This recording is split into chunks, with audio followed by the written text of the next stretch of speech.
Drew Goddard, the screenwriter behind Project Hail Mary, he worked with Andy Weir, also on The Martian, wrote the script for that. Drew Goddard is a true talent. He was on Josh Horowitz's podcast, and he had some things to say about a Sinister Six movie. Alan, you gotta see this. I know. Well, I want to see a Sinister Six movie. Well, I would love to see it. Wait, what's going on here? You opened it and it started playing by itself. Okay, Sinister Six. Okay, wait, let's do this up correctly.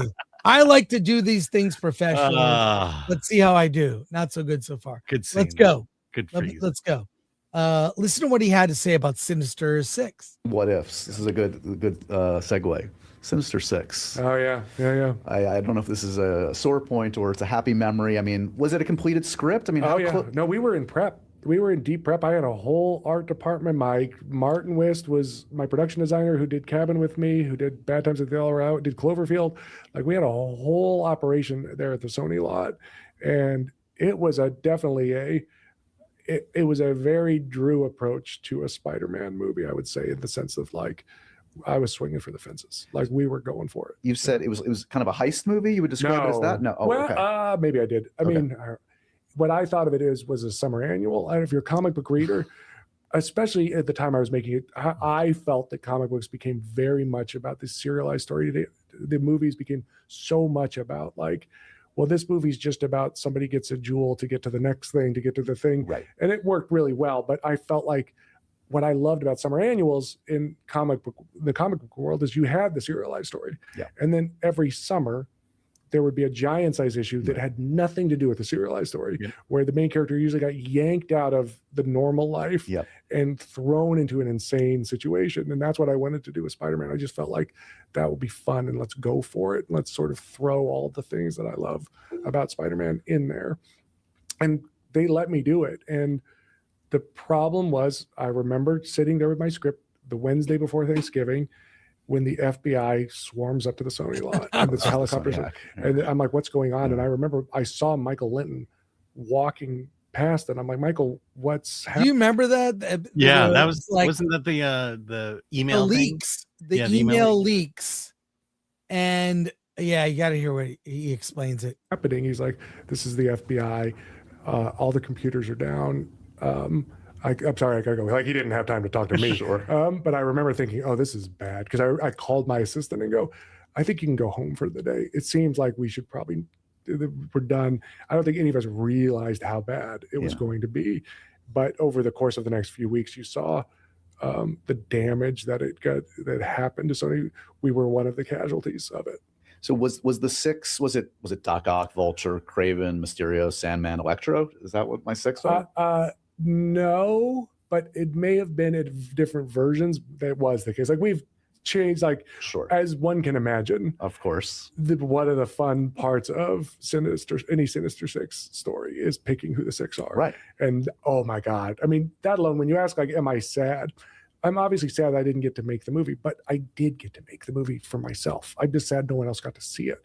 I got to spend, when I think of it like this, is I spent a year of my life playing with Spider-Man, right? Like, that was my job. So I'm not angry about it. I'm grateful. I'm always grateful that anyone pays me to do anything. Like, anyone that I can make a living doing art.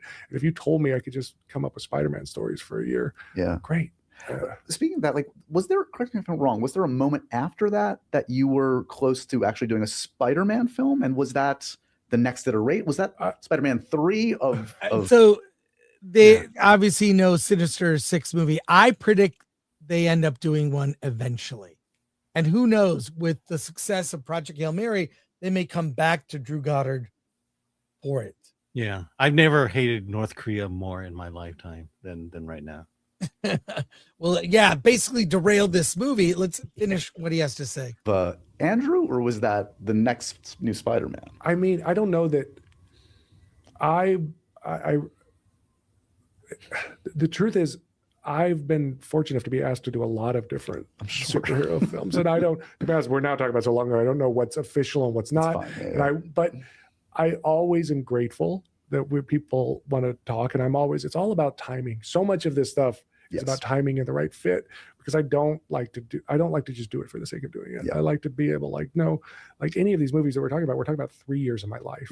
Right. It's 3 years. And so I have to that has to line up with what they want to do and make sure it's the right fit. And when it's not, we just realize we'll do it later. Well, like, nothing ever really dies. Like, it'll be reiterated. Whether I'm it's a patient person, and it's more important that we do it right than we do it. Well, like every actor at some point will play Hamlet and Batman, and every writer director will do a Spider-Man. That's movie. how it feels. That is how it feels. Yes, it's a really great interview. I strongly recommend you sub to Josh Horowitz channel, but also it's a really good interview about Project Hail Mary, among other things. I feel like instead of getting Drew Goddard for stuff, we got Alex Kurtzman instead.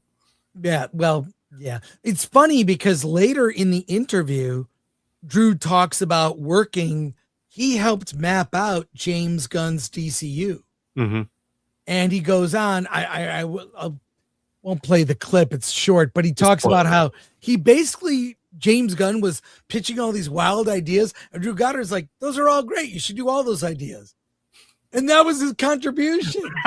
He basically just told James Gunn, like, wow, those are really wild, over the, swinging in front of the fence. Because he wants to be a part of it. Why not? You should do them all. Yeah. So he was here, I'll do this one for you. Yeah, he's the cheerleader in the room. Anyways, really good interview. So any thoughts on this, Alan, before we go to comments? Yeah, I mean, it's like, boy, he seems to know a lot about comic books, how they work, why.